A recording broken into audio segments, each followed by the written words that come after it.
Hello guys, welcome back to my channel. So in today's tutorial we are going to continue with our C++ series. In the last tutorial we looked at user inputs, how to take data from the user through the console, and how to use the data within our program where we created a simple calculator in C++. So in this tutorial I'm going to show you how another way, or how to take user inputs through a different means. So let me this is what we did the last time, where we created a variable and then we take in the cin and store it in that variable and simply output it, right? So in this tutorial I'm going to show you another way to take in user input containing different spaces. So space. So another way to do it is actually using the getline, where after getline you put in the first argument that you pass in is a cin, and then the comma, and then the variable in which you want to store that data. So that's another way that you can take in user inputs. So I'll just open up my Sublime Text over here. So I'll just create the basic C++ structure, and then we can begin. So I can return 0, right? Remember that 0 isn't compulsory. I always repeat this, but just bear with me. So now that you have done that, I'll just include the iOS stream, the input-output stream, since we're going to be outputting something at the screen, and then obviously also include the string. The string header file. So now that you have included those preprocessors and a string and iOS stream, so you can go ahead and actually create the namespace.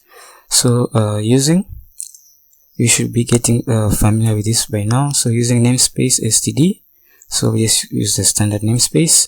So after that we can just create a variable called string, and then we call it let's call it first name. Now before we get there, let me just call it name, and then I will show you something. So to get the input, you simply say getline, and then you specify the cin, right? Cin, and then you specify the variable in which you want to store the user input, which in this case will just be name. So after that we can just cout, you can cout name, and then we can end that line. So I'll just save this, and then I'll run it in my terminal. So I'll open up my terminal, and then I'll compile the file. So to compile the file, just write g++ user input, the name of the file .cpp. This is for if you're using Mac or Linux, but if you're on Windows you can just run it as usual without having to do this. I'm actually doing this because my Sublime Text, I can't type in there, it's giving me problems. That's why I'm using the terminal. So I'll just go ahead and compile that. We didn't get any errors, so we can go ahead and actually run that. So it's asking me for my input. I'll just say prints, and then we get back prints, right? So this is another way that we can take in user input. So this is very similar to doing cin, and then you are storing it in maybe name2. So I'll just create that variable up here. So just say string name2, right? So just save that, and then down here we'll also cout name2, and then we can end that line. Okay, so I'll save that, and then I'll compile my code again. So we didn't get any error, so I'll run the code again. So prints, okay, we get that. You see, we got prints, and then we got an empty line, and then we got prints output again. So this is weird, right? Because you're getting the first prints, the first input is prints, and then we are storing it in the variable. Let me just bring this over. We're storing this in the variable name2, right? So when we come down here, and then after that we move on to this line, the second line, we are getting the get line, and you're storing it in name1. So if you come out here, you are printing name1, but it didn't give us an option to type in name1. So let me just explain to you the difference between cin and the get line. So that's where the difference starts to come in. So that is one of the differences. So the reason why we are getting that error is because of whenever we get an input, right? Input this, it reads until the end of the line, right? Where it meets the /n character. So it just meets // and n character. So this, whenever the cin reads, it will read until it meets this delimiter. After it reads that, it will stop. After it reads that, it will stop taking the inputs, right? So let me just show you what I mean by that. So I'll just delete this, and then I'll comment out this. So let me just create another variable in here for the cin, and then we'll store that in name2, Let me just call this name2, and then this one will just be name. So save that, and then I'll compile and run my code again. So I'll compile, we didn't get any errors, and then I'll run. So the first time I'll type in prince, and then I'll press enter, and then it gives me another typing option. So I'll type in James. So when I run this, we get prince and James on two differently. So when you use this one, we don't have any problem, right? So let me show you another thing that you also notice. Let me just show you this. So whenever I'll run the code again, I'll type in this prince and James on the same line, but look what is going to happen. We get prince and James on two different lines, right? This is weird, right? Let me just make this more clear. So I'll just simply say name, and down here I'll simply also say name2. Okay, so as you can see what is what. So I'll just save this and I'll compile again. We didn't get any error, so I'll run this. So just bring my terminal closer. So I'll type in prince and then James. So let me run this. You see, we get the first input prince and then James. This is weird, right? Because in other programming languages like Python, if you type on the same line, it will be stored in the same variable. But in C++, what the cin does, it will read until it reaches the space. Whenever it reaches space, it will stop reading. So whenever I type in prince, name1 has read until prince, and then whenever it sees this character, name2 starts reading this part. So name1 gets stored in prince, name1 stores prince, and then name2 stores James. So whenever you're using cin, whenever it encounters a space, it will stop reading over there. It will stop reading and go. If there's another cin that you use, it will start using that, storing the user input in that specific cin. So for me to demonstrate to this more, let me just comment out this and also comment out this part of the code. So let me just show you this. I'll compile my code. We didn't get any errors, so I'll just type in prince, repeat the same thing, right? James. So we got again the same output, so I think I didn't save, so save that, and then I'll compile, and then I'll run. So prince and James. So we see we get only prince and James is not included, right? Because whenever cin reads, whenever it encounters space, it stops reading. So that is now. Let's see now what is the difference between cin and another difference between cin and getline. So I'll bring up my terminal. I have commented out the cins. I'm only using the getline, right? So I'll bring back my terminal, and then I think I need to save this. So I'll just Control S, bring back my terminal. I'll compile again. Didn't get any errors, so I'll run. So I'll simply type in prince and then James. We get prince and James on the same line. So as you can see, the difference between cin, one of the difference between cin and getline is that cin will stop reading whenever it encounters a space, but getline will read the whole line, right? It will read that whole line out. Whatever you type in, even if you include 100 spaces, it will read that whole line.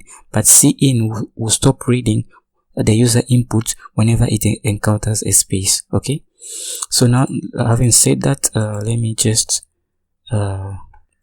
bring this down here. I'll simply cut this and bring it. No, I'll just leave it here, and I'll comment it out. Okay, so this should just be name, and this will be name2. Okay, so now whenever I run this, something weird is going to happen. So I'll just save this, and then I'll run this. So I'll compile. So after that I'll run. So I'll simply type in prince, which is going to be stored in name1. So you see we get prince back. So I think there was a problem with this. I don't know what, it isn't saving properly. So I'll just run this again, and then I'll compile it. So get prince, we get prince back. Okay, the reason why is I have forgot and I didn't comment this out, so sorry. I'll just run this again. I'll run it. So prince, we get prince. Okay, you can see we get prince back, and then it did not give us an option to type in the second time where you can type in name, right? We can type in the other name, so it simply returns an empty string since this contains nothing. So the reason why this is happening is that I was also confused to why this was happening, but I've really found a good explanation on Stack Overflow. So I'll leave the link in the description below in case you want to read further on why this happens. But basically why this happens is that whenever cin takes in an input, for example, let me just make a comment here. Let me just do this. So say prince, right? So there's an end, /n at the end of the input stream. Okay, so whenever it reads this, it adds to it /n at the end of the input stream. It encounters this. So whenever it encounters it, because we pressed enter, right? So the cin will basically read prince, and then store it in name. So what is left in the input stream is basically /n. So whenever we move on to this line, right, the compiler moves on to this line, the first thing it reads in the input stream is just /n. So after it encounters /n, which is just the delimiter, it will stop reading, and you just say that this is an empty string, because it doesn't read. It still says like stop reading. Okay, so whenever we move on to this line, what is left in the input stream is just basically /n. So the compiler will not read anything, and this will remain an empty string. That's why we're getting the specific output that we got earlier, this one. So it reads prince, and then we press enter, so there's a /n. So whenever I move on to this line, the compiler sees this in the input stream and just basically stops taking input, and then since this is just an empty string, since nothing was stored inside, it just returns to us a blank like this, just a blank space. So now to deal with this, what we do is that we say cin.ignore. So we ignore. So what cin.ignore basically does, it tells the compiler to jump over this delimiter of /n. So whenever I've done that, let's save the code again, and let me write the code. Let me run our application again. We compile, and then we simply run. So I'll just type in prince, and then you can see we also have the inputs to type in. So we can type in James, or we can just type in John, and then Doe. So we can do this. We can see we have prince and then John Doe on another. The reason why we can type in many more than one word and with spaces, because the second line we're using getline, but getline allows multiple spaces within our input string. That's the difference between the cin and the getline. Okay, so just to keep things to consolidate our understanding of this, let me just show you another thing else. So for example, my assignment to you is to create a simple program that will take in the user's input and store, taking user input, the user's name, his age, and the city which he or she is located in. First time do it using the cin, and then second time do it using the getline. Okay, so that is my assignment to you. So let's try to do that. We can go over it maybe probably in the next tutorial, but if I don't go over it, so just try to do it. If you have a problem, you can leave a comment in the comment section below. I would love us to do it, but I don't want to keep this tutorial going on forever. So thanks for watching. Please don't forget to like, to share, and to subscribe to my channel for more content like this.